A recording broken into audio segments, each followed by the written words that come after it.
Today on Tim on the Fly, we're going to tie a fly called a Scrat. This is a fly that I cooked up a couple of years ago. I call it the Scrat because it involves pine squirrel, looks a little ratty, and viewed nose on kind of bears a certain resemblance to a cartoon character from a movie about ice ages.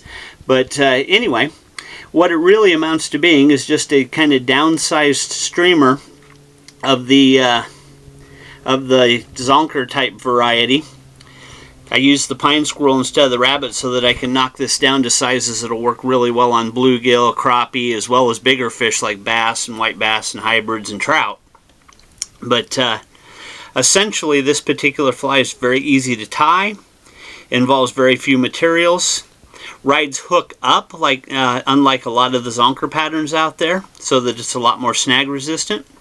One of the things that I had to do to get it to ride hook up is put the rabbit strip, or the pine squirrel strip in this case, on the bottom of the fly when it's swimming through the water. So it'll actually swim through the water, hook up like this. And at first I thought that that might bother the action of the fly, but as we'll see later in some underwater footage after we do the tying, it actually kind of enhances the movement of the fly and adds a little something to it that you don't see in a lot of other streamers. So let's go ahead and get to the vise and get to tying. Simple fly, not very many materials, so it won't take very long. It'll be very easy to do. And then we'll take a look at the fly underwater. Okay, so we're going to start out today with a Firehole 839 streamer hook in a size 8. We're going to be using Veevus for 140 denier thread in brown. We're just going to start that thread on the hook, just a ways behind the hook here. We're not going to run the thread all the way down because we're going to tie in a set of barbell eyes first. We're just going to take a small nickel, actually I think this might be an extra small nickel barbell hook with a yellow iris, and we're going to set that on the hook and we're going to tie that in, and we're going to do that, or starting the thread on the eye of the eyeball that way, and then using our fingers to turn it perpendicular to the hook shank and put on enough cross wraps that it'll hold that way. Once we get enough on there that the eye is nice and perpendicular to the hook, then we'll put on a few horizontal wraps to lock that down into position.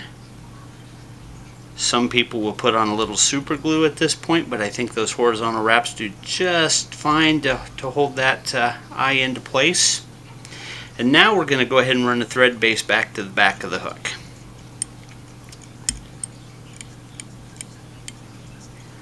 Once we get back there to just before the shank of the hook starts to bend, or just as it starts to bend, then we're going to take our pine squirrel zonker. In this particular case we're using natural pine squirrel, and we're going to find the direction that the hair runs on this, because there is a definite direction. You can see the hair's running towards the back of the strip now, and that's the way we want it, so it'll flow back towards the tail of the fly. And then we're going to find a spot. We don't want too long of a tail because we don't want it to get fouled in the hook, but we're going to find a spot on that strip, and we're just going to make a part in the hair. And we're going to tie that strip onto the hook at that part, and it's very important that we keep those thread wraps just right on top of each other.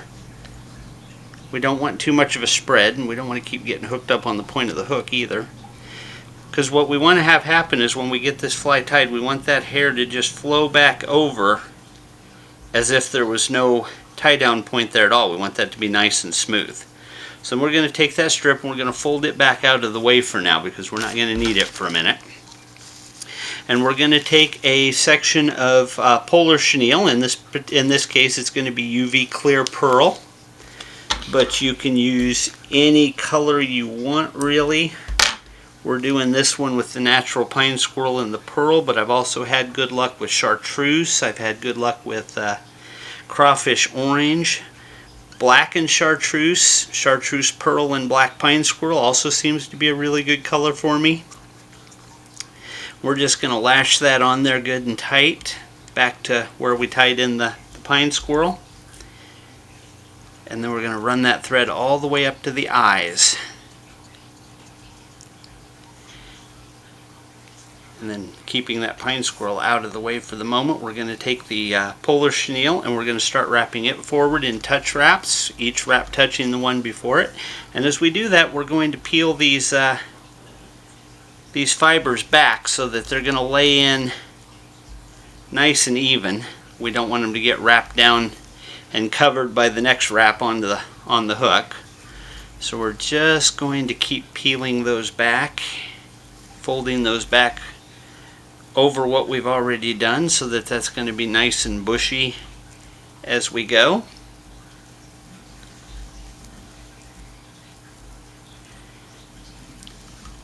Get back there. And we're going to wrap right up to the eyes, and we'll take one more wrap just to make sure we've got everything where we want it. We're going to make a turn with that thread to lock that down. At this point we can trim off that excess polar chenille. There's probably enough there to do another one. Pull as many of these fibers back as you can and go ahead and bind that down nice and tight.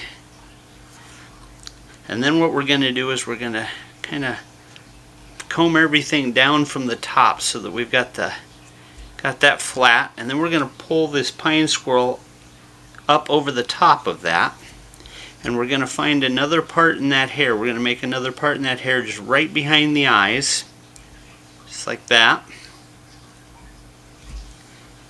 Whoops. And then we're going to make a couple of wraps with the thread to lock that down.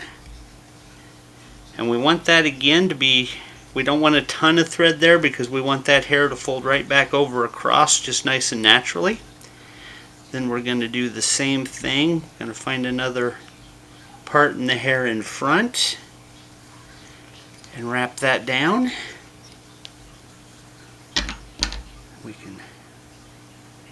We're going to trim that strip, and we're not going to trim that strip flush, so there's going to be a little bit of hair here. We're going to go ahead and we're going to pull that hair back as we tie this down, and that's going to help give us a little more coverage top of that barbell eye. There we go. And we're just about done, really. But we've got, if we turn this fly over and look at the bottom of it, we see we've got a lot of kind of ugly thread work there that's exposed. So we're going to turn this fly over, and we're going to go back to our pine squirrel strip, and we're going to take some nice long hairs off of that pine squirrel strip.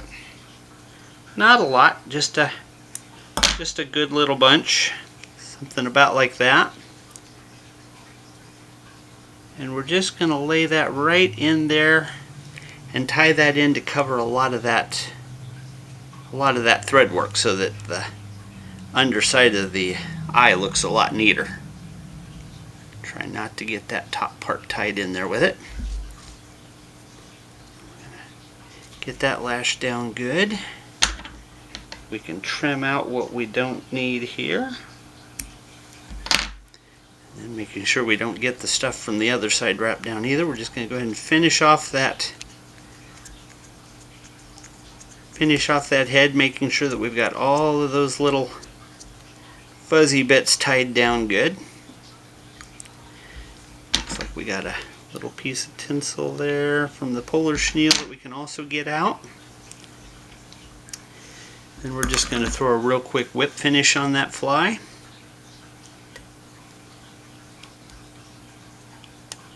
Maybe. Gonna throw a nice quick whip finish on there, just about 4 or 5 turns. There we go. We can trim the thread at that point. And the fly is basically done, but just to give it a little more strength, we're going to take our UV resin and we're going to put just a very little bit of that UV resin on those thread wraps just to kind of strengthen that a little bit.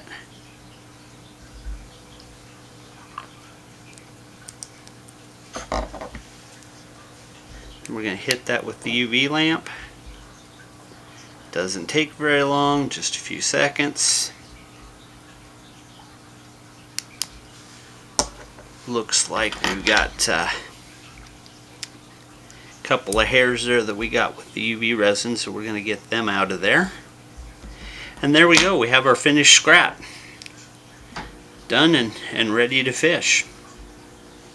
So you can see this version of the Scrat has a really nice swimming motion. It doesn't seem to bother anything that the pine squirrel is on the bottom of the fly. In fact, it kind of actually contributes a little bit to more of a leechy type motion if you're jigging the fly like this, while still maintaining the minnow type profile, swimming the fly through the water. So it was a kind of simple solution to do the pine squirrel that way. Didn't have to worry about trying to tear the hide, getting it punched through the hook, and the fish still seem to really like it a lot.